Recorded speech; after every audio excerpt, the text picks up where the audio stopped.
How you doing, everybody? My name is Dr. Sami Baya. Please welcome back to my YouTube channel. Why the covert narcissist is the most dangerous type of narcissist. That's the title of this video. Covert narcissists operate under the radar. Often they present themselves as humble, shy, or self-deprecating. Now, this makes it incredibly difficult for others to recognize the covert narcissist's manipulative and toxic behavior. And this allows the covert narcissist to inflict harm over extended periods undetected.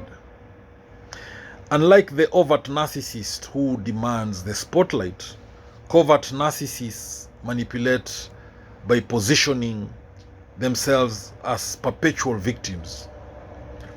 This gains them sympathy and disarms potential critics, making it hard for others to question or confront them.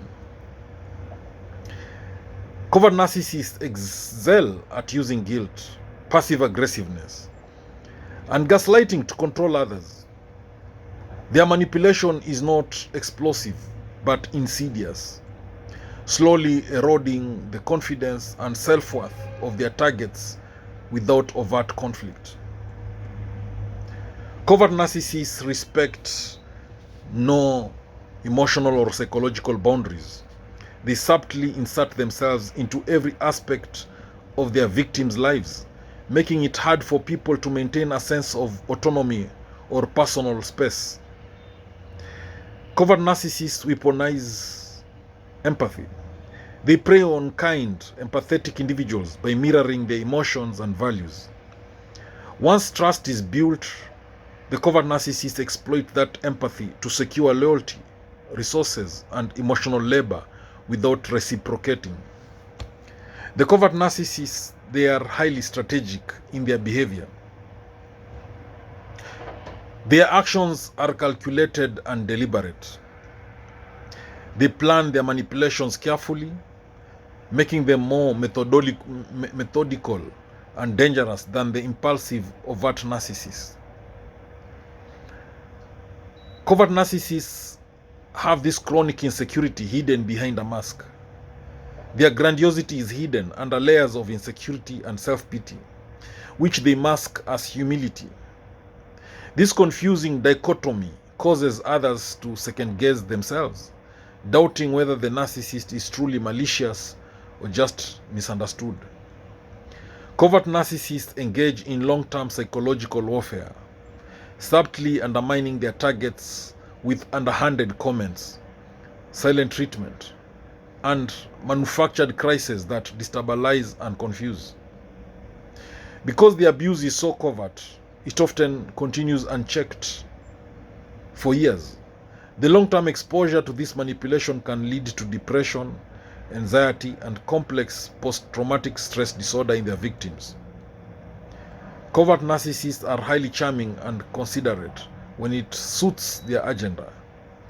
This selective kindness makes it difficult for others to believe negative accounts of their behavior, often leaving the victim isolated and discredited.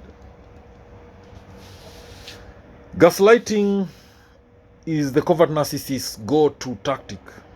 They twist facts, they deny previous conversations, or subtly question your memory, leaving you feeling unstable and questioning your reality.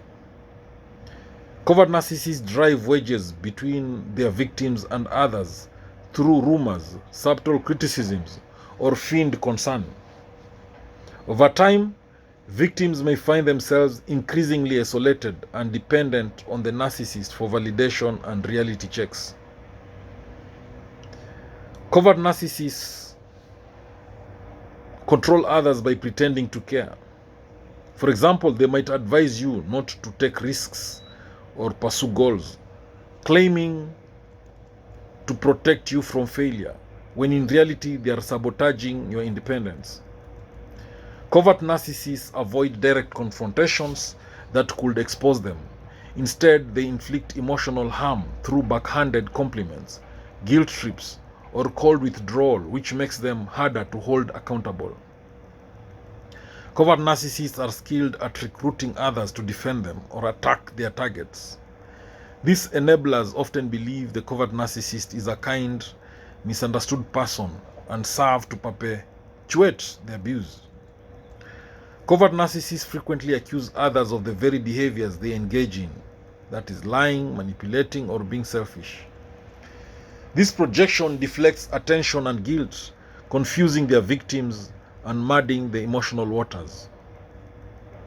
They might intentionally fail or suffer just to elicit sympathy and manipulate others into taking care of them or feeling indebted. This is a tactic that is rarely used by more overt narcissists. Again, covert narcissists are known for passive-aggressive sabotage. Rather than openly attacking, they sabotage behind the scenes. They might miss deadlines, forget promises, or accidentally ruin things, all while maintaining plausible deniability. The abuse is so covert that it's difficult to document or explain to others. Victims often appear overly sensitive or irrational when trying to describe what's happening, which reinforces their isolation. Covert narcissists, they feign altruism. They often present themselves as moral or altruistic, using good deeds to hide their manipulation. This saintly facade makes it nearly impossible for outsiders to believe they are abusive. Covert narcissists, they punish through withholding. They punish non-compliance by withholding affection, attention, or approval rather than through visible anger. This silent treatment fosters anxiety and dependency in their victims. They cannot tolerate criticism and they often react with intense defensiveness or sulking. Because their ego is so fragile, any perceived slight is met with disproportionate emotional retaliation. Covert narcissists never take responsibility for their actions. Everything is always someone else's fault. And they use this to redirect conversations and avoid accountability. Covert narcissists, they use threats of abandonment, self-harm, or public humiliation to maintain control. So this keeps victims locked into the relationship through fear rather than genuine connection. In short, covert narcissists, they use emotional blackmail.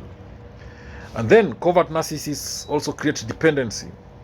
They foster a psychological dependency in their victims by offering intermittent reinforcement, small moments of kindness surrounded by emotional neglect, which makes victims crave their approval. They often preemptively tarnish their victim's reputation to others, so that when the victim tries to expose the abuse, they are met with skepticism or outright disbelief. Covert narcissists, they have this hidden rage. They rarely show overt anger. They harbor deep-seated resentment and bitterness. And this leaks out in cruel jokes, veiled criticisms, or calculated acts of vengeance. Covert narcissists have this false intimacy. They stimulate emotional intimacy by oversharing early or mimicking your values and preferences, creating a false sense of connection that makes you more susceptible to control. Covert narcissists, they live with a covert, they exhaust people emotionally. Because living with a covert narcissist is not easy. It's not a piece of cake. It can be very mentally and emotionally draining. Their constant need for validation, manipulation, and emotional games leave victims feeling perpetually tired and confused. The most dangerous aspect of covert narcissists is that they do destruction without trace. They leave no visible scars. Their victims walk away doubting their own minds and struggling to explain what happened, while the narcissist moves on to their next target unchallenged. Thank you for watching this video. I hope you've learned a thing or two. Please subscribe to my YouTube channel if you've not done so. Thank you.